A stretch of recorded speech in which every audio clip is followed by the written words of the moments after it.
It's my super pleasure to introduce you Andrea Saltelli. Andrea is the scientist whom we pray for. He's like really, we are reading his books, we just follow his advice how to do sensitivity analysis. That's the person whose family name I mentioned when at Stanford, and they say, oh, Andrea, the godfather of sensitivity analysis. That's the scale of the man. No, but let's say it's not the godfather. Yeah, but still, it's a person who shapes the science, and it's a person who also uses that science for the world, for the impact, for the policy making. Thank you very much. So this will be my Frank Sinatra talk where I tell you my way. Quite fun. And I promised to do this without slides, so I will only have this title slide, this slide to advertise a book which is coming out, because we should never forget the marketing stage. And this is a bit the plane of my talk. And then I stop there slide-wise. So the idea is how I ended up doing what I do today. And this started many years ago. I graduated in '76 and started working for the European Commission in '82. And I was very much taken into the modeling of uncertainty. There was a reason for that, because we were doing mathematical modeling of the performance of a nuclear waste repository, and for some crazy reason we were doing this kind of mathematical modeling extending over the future for 1 million years, believe it or not, which was considered normal because in the USA the regulation still today asks that you guarantee the safety of a nuclear waste disposal for 1 million years, which is a bit crazy, but that's the way it is. And so we had this kind of differential equation computer program, Fortran, describing how nuclide would leach out of a waste form, cross a buffered zone around the waste, and then enter into a geological formation, reach an aquifer, from the aquifer reach man, give a dose to man. And of course you can imagine as you progress in this series of steps, the uncertainty accumulate to a considerable amount. So I thought, well, here really we have to assess the uncertainty in this procedure. Today I would say that this is hopeless. Of course the uncertainty would be so large that you cannot do anything with this kind of analysis. No? Today I would anticipate that if the system is so complex and so rich and so full of parameters, parametric uncertainty would accumulate to generate a distribution of output all over the place. No? I wouldn't say between minus infinity and plus infinity, because it should be greater than 0, but uncertain enough to make some kind of science for policy advice use of this kind of analysis useless. But at the time I thought that this would be necessary. But then immediately after discovering that uncertainty had to be handled somehow, I also thought that a smart way to handle uncertainty was by way of sensitivity analysis.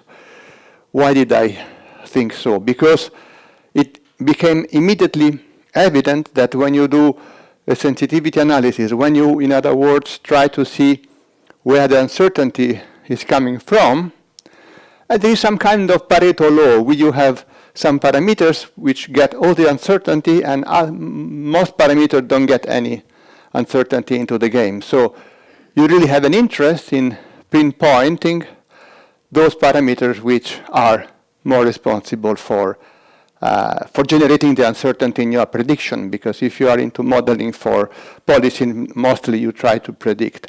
And then something happened. We discovered that most people were doing, especially chemists at the time, were doing sensitivity analysis using local method, which means the derivative of the output versus the input. But for us, this was meaningless because some of our parameters were uncertain over more than one order of magnitude. For instance, the permeability of the water in this geological formation. So how could we use a derivative? Derivative where? No? But then there were a few chemists who were already using so-called global methods based on what the statistician in the room would call an ANOVA decomposition of the variance, but anyhow, based on decomposing the uncertainty in the input globally and systematically and simultaneously with respect to each and every input parameter to obtain the effect which I just described. A few parameters are very important. Most parameters are not important at all. And so we started this journey through sensitivity analysis.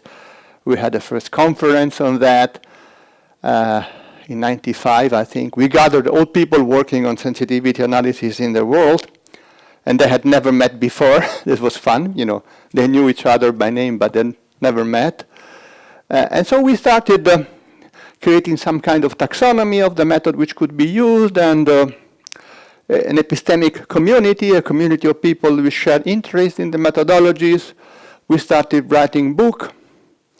We wrote one in 2000, one in 2004, one in 2008. This last one was translated into Chinese, which was very nice by a very brave girl from the Academy of Science in China, which this was nice. So we had this kind of dialogue with the East. And then it is, continued to roll. We had many conferences. The last one was number 10 in Arizona just last year. So something was created which continues going on. But in spite of this apparent success, inverted comma, if you bother to go on the open literature and look at modeling paper, you will see that most modeling paper don't do a sensitivity analysis, maybe more than 90%. Neither they do an uncertainty analysis. Those who do some uncertainty analysis mostly use some kind of Monte Carlo. That's good, no? But most of those who do some sensitivity analysis, maybe 1% of the modeling paper, they do it varying one parameter at a time. Now, a statistician would consider this crazy. A statistician are trained in experimental design, and they know that if you want to look at what parameters do, you have to move them together. Imagine a parameter like a person, no? Like you, and I freeze all your friends. I freeze all people you have interaction with. Your baker, your grocery shop owner, everyone. You wake up in a world where you are the only person living. Of course, you cannot do anything, no? And I cannot study your behavior, because your behavior is determined with your interaction. And the same applies to factors. I cannot study a factor in isolation. So the idea is so silly that I would consider this self-evident, that you cannot simply look at what one parameter does on the output, but you have to look at what he does when he's free to dialogue with all the others.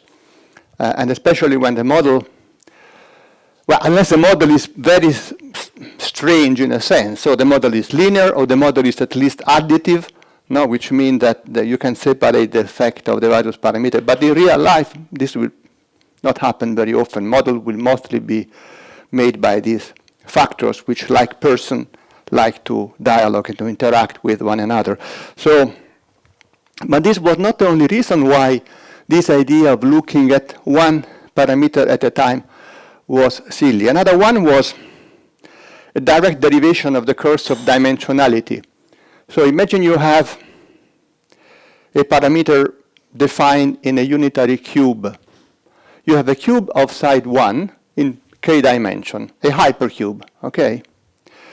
And imagine that you want to do a derivative in the center, no? Or even better, you want to do a little step in some direction, no? To see what happens when I move along this direction. Then maybe I can do this on another direction, and if I do this, I will always remain, by the way I've described the process to you, within a small sphere without the small hypercube. Okay? Now, in 2 dimensions, so if instead of a square we have, of a cube we have a square, the circle area is 75% of the area of the square. In 3 dimensions, the volume of the sphere is roughly half the volume of the sphere is roughly half the volume of the cube because of the 8 corners you leave out.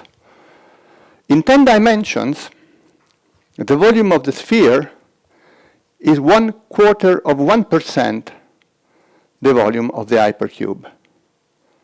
In other words, I'm telling you that if you explore a model in 10 dimensions, moving one step at a time, you leave unexplored 99.75% of the space. And in spite of this, I repeat, if you open any journal where there is mathematical modeling and you look at how the sensitivity analysis was done, sensitivity analysis is still done moving one factor at a time. Okay, so this was a bit the story of a big dispute, run in the course of the year, publishing paper after paper. I think in total I published 4 papers specifically with colleagues, of course, with many colleagues, defending that people should stop doing this. But I don't think I've been terribly successful, but anyhow, now the idea is out there, and at least some community of people have taken up the idea, like Maria, which has taken up maybe too much, right? No, okay, and so now even people doing maneuvering large model tend to do that. I discovered that some people in climate change do what they call perturbed physics ensemble modeling, which is in fact Monte Carlo propagation of the error. Is what we would call uncertainty quantification. But sometimes new names are created for all things. And I believe this is extremely important because of a variety of reasons. Also, if you have this tool of sensitivity analysis and the model is depending only on a few variables, this is tremendously important to communicate the result. You can say, for 2 reasons. One reason would be that maybe those variables which are uncertain can be better studied or determined. And the other reason would be that maybe I can fix those variables which don't contribute to the uncertainty in the output. I just mentioned 2 most logical applications. So prioritization of research on one hand, one possible use, and the other, model simplification, model parsimony. I could develop a more parsimonious model which is better suited to communication. If I am into the game of science for policy, my interest would be to go there with a very simple model. I remember many years ago a negotiation with the banks for clearing and settlement. Many of you are economists, right? Who is the economist in the room? No? My example is lost. Anyhow, no economist. Anyhow, we couldn't go there with a macroeconomic model. We went there with 5 equations. And then we discussed on the basis of these 5 equations how the decreasing the price for this product which were traded in the context of clearing and settlement operation would increase the volume of the market. And then, we had, because the bank didn't want to decrease the price, of course. So we were saying, lower the price. And they were saying, no, we cannot lower the price. We said, no, lower the price is in your interest. The market will become more liquid. You will make more money. So we had this kind of conversation with the banks. But we had this conversation on a piece of paper. We couldn't have the conversation with the big macroeconomic model of the European economy like Quest or others. It wouldn't be, because then we had to enter into, but what did you assume for this discount rate? What did you assume for this elasticity? And then we had to go into the specific to say we estimated so and so. What did you not estimate it so and so? If you want really to have a policy discussion on the basis of the quantification, you must have an absolute control of the ingredient of this quantification. Otherwise, you will say, trust me, I ran this big model with 20,000 equations, but people, some people might trust you, but I would personally not. Okay, but I guess you have. Oh, by the way, please interrupt me if you want, because otherwise I won't be able to speak for 1 hour without stopping. So if you interrupt me whenever you want, okay? Okay, so Okay, I was doing this, but then I had some friends who continue to look with a certain disdain to this kind of activity. And they were telling, but Andrea, what you are doing is technical. I said, what do you mean it's technical? Yeah, but you are only looking at some of the uncertainties. Your analysis is just leaving out what is most important. And I was, at the beginning, it was not clear to me what was I leaving out of this analysis. And then discussing with them, those people came more from sociology, from philosophy of science, but also from relational ecology. Ecological economics, this kind of people. So system people, if you wish. How many of you is an ecologist? Okay, yeah, you know, kind of Maturana, Varela, Robert Rosen, this kind of thinking, no? Nature as a system of systems, system having adaptive properties and emergent properties, and so on. Autopoiesis phenomena, things like that. Okay, so they said what you do is purely technical. In other words, you are scratching the uncertainty. You are not getting deep into it. And going deep into it, they suggested, would imply stepping back from the model and starting asking questions such as, why was this model developed? For what purpose? Who paid for the development? What were the expectations? And which was the philosophy of the developers? What was their view of life? Think about models of COVID. Who has written those models for COVID, you know, which suggested lockdown? I know I have colleagues who have written extensively on that and made the hypothesis that, you know, the worldview or even the social position or the social status of those modelers greatly influenced the way, maybe not so much the way they modeled, because, you know, the SIR equation is that one, but the way they interpreted the results and the policies which were subsequently implemented. So if you don't incorporate that into the analysis, clearly you miss up on a large part of the uncertainty. And then a second possible downside of sticking only to parametric uncertainty is that you may foreclose too early possible policy options which you would only consider if you broaden the view of the problem to other perspective, no? To other glasses, to other pair of glasses, to other way of considering the issue, no? Or to other way to consider what is relevant, what is the direction of progress, no? Clearly, if you are a market-oriented economist and you believe that the market is the solution of the whole problem, your orders of worth is driven by leaving the market as free as possible to operate its magics, okay? But if you are in an order of worth where you put other values, no? Like, for instance, fairness, or the health of the environment, or the health of human, or the protection of cultural heritage, or the direction, or the protection of diversity, or the protection of genders. I mean, when we discuss orders of worth, there is a universe of possible orders of worth. There are ecologists, sociologists who study, no? Who build taxonomies of orders of worth.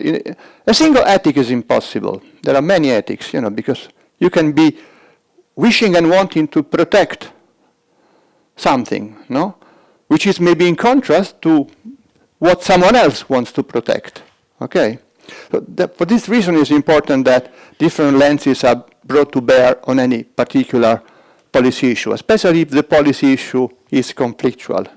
So, in a health policy, COVID, genetically modified food, use of pesticide, our transition to new different forms of energy, decarbonization, all this kind of stuff. Each and every of these items is hugely controversial, with a myriad of possible policy implications, winners and losers. You know, when you write a model, you never talk about winners and losers, but this is this is delusional. Of course, whatever a model supports a policy, each policy will have a winner and a loser. And this is something which you better try to capture, no? So some sociologists speak about technologies of humility, and by this they mean technologies which are humble in accepting that there are this plurality of possible view of looking at a problem. And so, okay, so it's the next step into doing this sensitivity analysis was to broaden it and do what we call sensitivity auditing, which is again stepping back and looking at what's around the model. But this idea of stepping back, in fact, with time came out to be even more important than we thought, because something happened, and this was a crisis of science reproducibility. Maybe you heard that, no? That there was a famous article written in 2015, I think, by Ioannidis, why most results are false. In medical research, this was really a tragedy because I discovered that many tests on the effectiveness of the given pharma could not be replicated, but also in other fields, like in behavioral economics, Kahneman was desperate when he discovered that he could not replicate many of its own behavioral experiments. So an entire field of science discovered that science was not so good after all. And it was in fact so bad that experiment could not be replicated.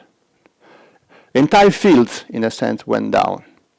Then is when this idea of retraction came out. There was a famous case also of the autism versus vaccine. You remember the Wakefield scandal, with Lancet publishing this study who connected a British very popular vaccine to autism. The study was flawed, but it took 2 years to be retracted. Then eventually, a few years later, the collective retraction watch was created. Many people wrote about the crisis, including me. And then with the awareness that science was, after all, not so good as we thought it was, and the reproducibility, came the idea of testing the reproducibility of science with actual experiments. So there was a famous experiment where more than 70 laboratories were given the same group of set of data, and those data were data concerning soccer, whether the referee of soccer games were behaving differently with colored player against white players, or players belonging to minority anyhow. So, and surprisingly, while the literature had it that the effect was positive, so there was indeed an effect linked to race, when the tests were given to 70 different labs, the result came out to be all over the place, from negative to positive, no? With a dramatic spread of results. You find all this stuff it's easy to find out, even if you open my website on any of the papers. Those things are described. You can go back to the original article. And this is something which the statistician understood, maybe better and faster than anyone else. And statistician, one in particular, Andrew Gellman, spoke of the garden of the forking path. Who has read Borges among you? Jorge Luis Borges, Argentinian writer? No? Okay. He wrote a novel called The Garden of the Forking Path, which is a very nice story about a Chinese novel which is incomprehensible because some character who has died reappears again, no, in a chapter later, and one does not understand the mystery of this incomprehensible book till one of the characters in the novel, which is then takes place many centuries after the book was written, discovers that this book was written by taking left and right at every turn of the garden. So like you are walking in a garden, you decide to go left, but you also go right. And then the book takes the left and the right at each intersection, and so the chapter, in a sense, propagate the authors through all the possible paths through this garden. And what Gell-Mann said is that statisticians do exactly the same. Well, they are the victim of this garden in the sense, because they fatally choose one path, but if they had chosen another, they would have found a different results. And this is exactly what happened in the experiment I just described. Minor, apparently innocuous choices linked to the normalization of the data, the cleaning of the data, the identification of the outliers or significant test adopted, all these kind of choices made in the fabricating of the paper, of the result of the analytical work, resulted in different results, because also there was a propagation of these different choices, It was more than one. It was not a single choice is determining a different outcome, but different combination among a set of choices determining a combination of possible outcome. So, in a sense, what Gell-Mann said is statistician, even without malice, without bad intention, end up being victim of this kind of effect, though there is also something where you can be malicious. Now this is called HARC, hypothesis, assuming the hypothesis after the results are known, in which case what do? You look at the data, you test one hypothesis, you test another, and you keep doing this till one hypothesis stick, But this is not how hypothesis testing is supposed to be used. If you do this 100 times, even if you are wrong and you use a contingency level of 5%, on 5 cases you will find an effect, which is only random. It's not a true effect, you see. So, in other words, all this to say that the comment of Gell-Mann is, even when someone is not going in a fishing expedition, where fishing expedition is this kind of searching for whatever effect I can extract from my data, to the effect of publishing an article, because nobody published you an article where you say the effect was not there. So even when there is no bad will, it may happen that you first test men against women, old against young, black against white, and then you try all possible manipulation of your data till you find some kind of effect. And this is again one reason why, if you do like the Chinese author in the novel of Borges, and you take simultaneously left and right at each intersection, and you do, in other words, sensitivity auditing, then you can discover beforehand, because you cannot have every time 70 laboratories willing to repeat your analysis, but you can yourself simulate the 70 laboratories in your model. Okay, we call this sometimes the modeling of the modeling process. If you can yourself produce a model of the modeling process, you can anticipate whether your result hold or don't hold. Okay, and then you are really robust, because if you can do this and you see that still you maintain some useful inference from your model, then you are unbeatable. Nobody can demolish your study. Nobody can falsify your study. Okay. Do you have question or comment on this part before we move on? Well, I think that at least that this is interesting, that you can simulate perfectly with your model with different alternatives and make it more possible in a way. Yes, you draw more out of it. Yes. This would be the idea, no? And this also brings with it this idea of parsimony, which we discuss a lot in our book.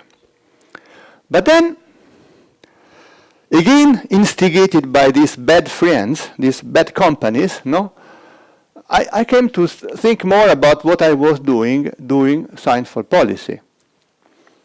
Because you know that this is evidence-based policy, especially in my ex-organization, evidence-based policy, which, by the way, comes from medicine. It was evidence-based medicine. Who is medical doctor here?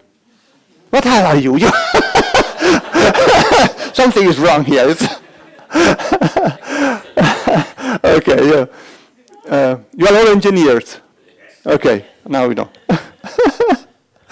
Okay, but it was evidence-based medicine before it became evidence-based policy. Okay, because Cochrane, there was a long history behind doctors discovering that one should look better at what works and what doesn't work. And so there was the Cochrane Foundation created. They had the revolutionary idea of asking the patients, which was unheard of before. No, there's why don't we ask the patient themselves, or maybe their families? You know, they had this revolutionary idea. And so, okay, evidence-based policy. But I discovered that when I was doing evidence-based policy, and I don't think I'm discovering any dirty secret here, very often I was doing policy-based evidence. Because when I was called on the scene of the crime, the corpse was there already. You know, the policy had been decided. No?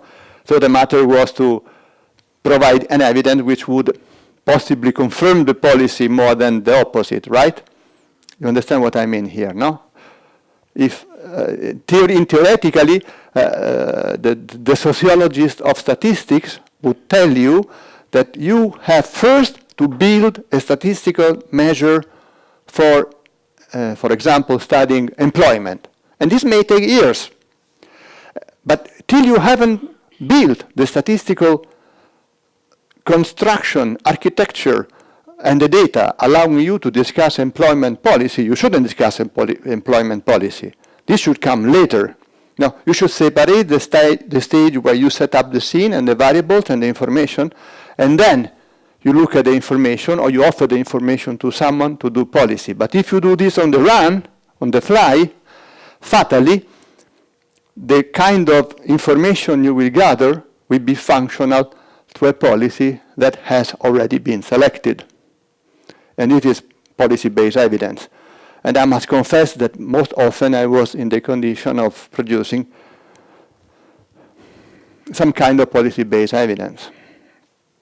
Okay. What else can we say? That sociologists of quantification call this governance-driven quantification. So a quantification which is functional not to a form of understanding, but to a form of running, executing a policy. And they consider this something which is not good, okay? Because it takes away agency from people, it takes away deliberation, it takes away decision power. It constrains the space of the possible policy, exactly as I was saying before. No? And for this reason, well, again, sociologists or philosophers, Amartya Sen, you surely have heard Amartya Sen with his capability approach. You know, when we study well-being of people, we should look at what each person is capable of achieving given the constraints of his own condition. Is he healthy, unhealthy, male, female, and you have to take all these considerations into account. So if you look at social justice or fairness from the Amartya Sen point of view, he says, well, you have to also quantify, so you have to provide quantification because you cannot achieve anything if you don't provide some kind of analysis. We need those numbers, no, we need those analysis, we need those data, but those data should not only be technically accurate, they should also be fair.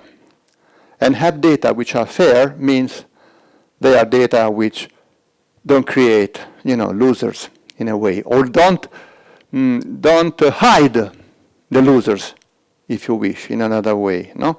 So there is this important discussion on the role of quantification, and okay, of course, the quantification which you do as engineers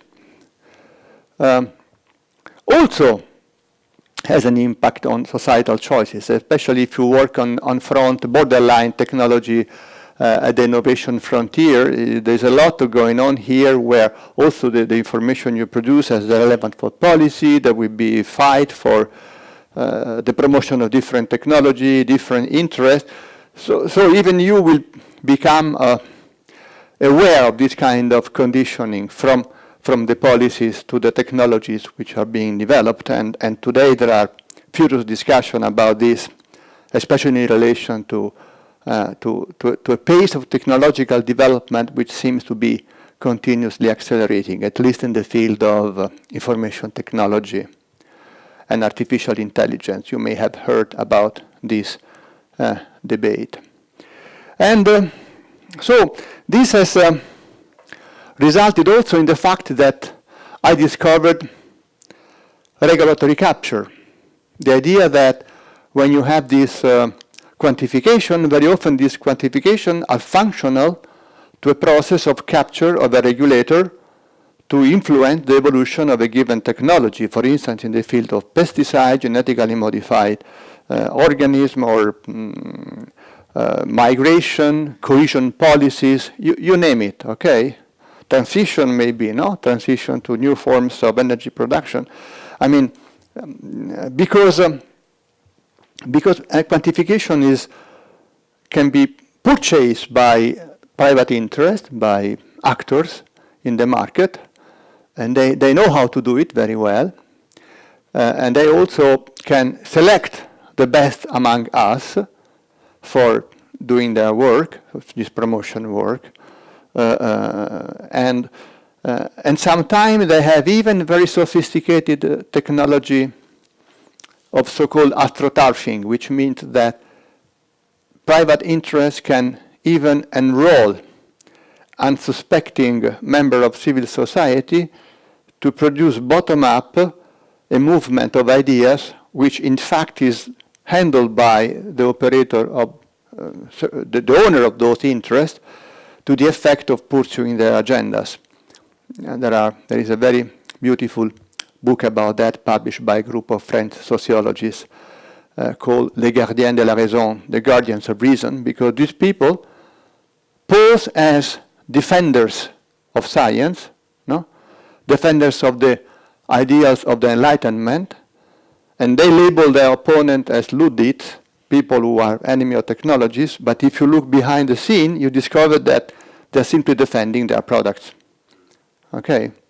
And this is very tricky to discover, because they can use a host of technologies, including information technology, cognitive psychology, and other disciplines to their advantage. There are scientists that think that it's almost like religion, what they do is right, and they believe that no matter what kind of facts you have.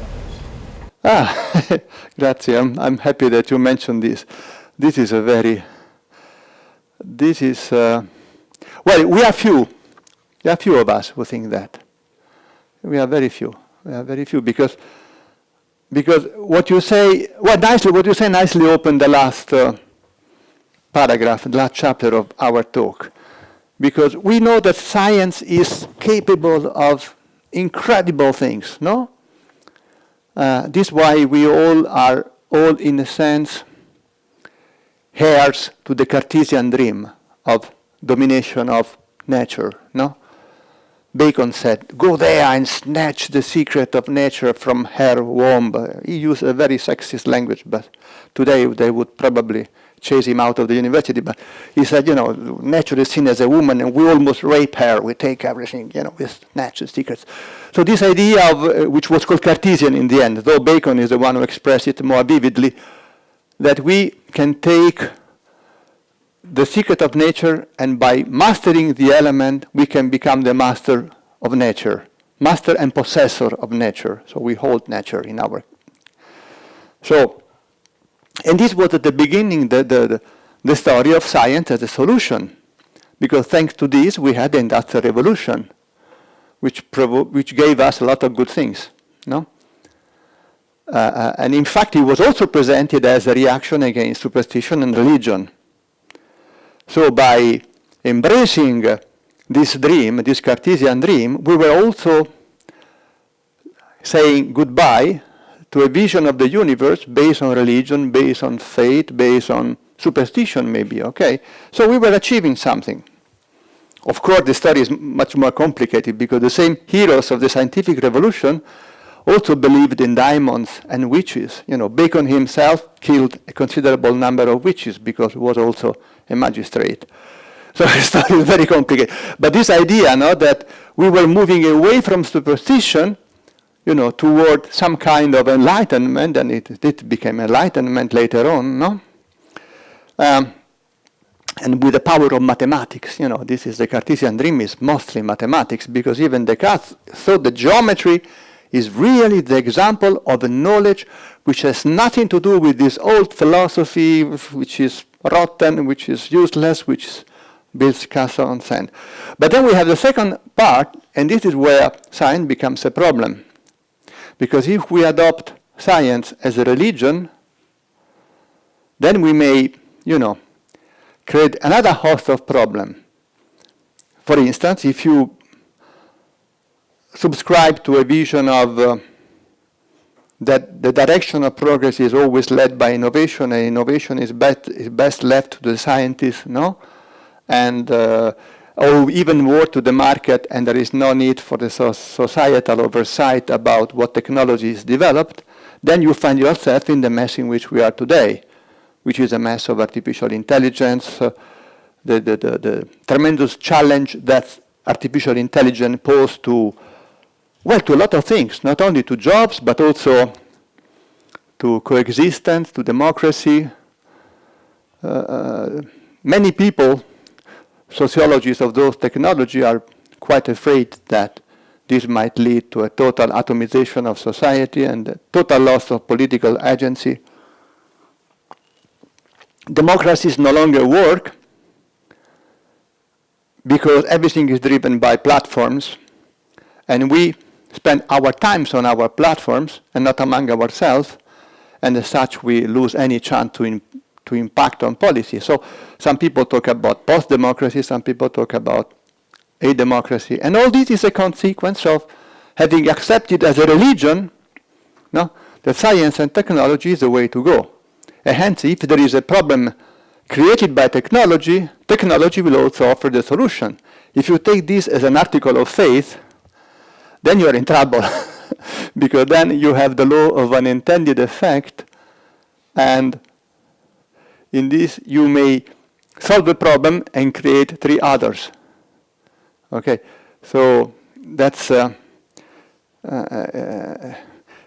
some people understood this quite early in the history of the group of people who studied the sociology of science. There were a few who were quite perceptive to the idea that when the small science of the Industrial Revolution and maybe the 18th century moved into the 19th century, and the science which became bigger and bigger and bigger and larger in academia and industry production, they said something will give here. No, something will not work, because the quality control arrangement which works when science is small will not work when science is big. And when science is big, science might create more problem than it solves. So you move toward science as a problem. And this leads to the situation where, for instance, we have been discussing the post-truth, but post-truth is precisely a society where this religion which we have adopted is losing even itself the grip on trust. So you have seen, for instance, the dramatic growth into vaccine hesitancy or refusal, no? Once upon a time it was 3, 4, 5% of the people didn't want to get vaccinated, maybe even less, no? Then there was the Wakefield scandal, but then after COVID, this number jumped to 40% in many European countries. 40% of the population didn't want to have vaccine. And vaccine were the most successful, so I'm very critical of what was done during COVID, but vaccine were a success. No, they were done quickly, rapidly. Unfortunately, were not shared with poor countries. This was a shame also for us Europeans. But at least they were developed quickly and in large volume in record time, and more or less they worked. Okay, lives were saved. But we have 40% in many countries, even in North America, no, of vaccine resistance now. People don't trust, no? Why don't trust? Well, this is the pharma sector. I mean, there are good reasons why people may want not to trust pharma, no? Those people are not crazy. So we should be wrong to call them crazy or stupid or ignorant. We may disagree with them, but calling them ignorant in the first place is probably part of the problem. This is why they radicalize and they decided to go against everything. You know, if you want the war, you will have war. So we are now in a solution where you have to look at how much science has given us, no? All the goods which we receive. Look at this room. Nothing in this room is not the result of some scientific and technological process. We are the only, our flesh is the only non-manufactured things in this room. There's no plants. No, everything else has been the result of some kind of scientific manufacturing or technological improvement. Most of these materials are artificial, okay? We made them. So we live the Cartesian dream, in a sense.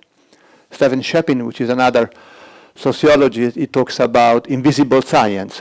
We live into this, so we don't see it anymore. It's like a fish with the water. We don't see the water, but we live in a society which is entirely created by science. Look at the computer screen, the light, everything. You know, we live a society which is contained in this world which we have created ourselves, no, with science. But we should not be blind to the fact that science is also now creating problems which would need our attention, and we don't solve them if we are still besotted by this view of science as, this belief of science as a religion. I would really like to stop here to get some of your reaction to all this discussion. How much did I speak? It's a good time. Yeah, it's okay. Okay. No, thank you. To you. Thank you.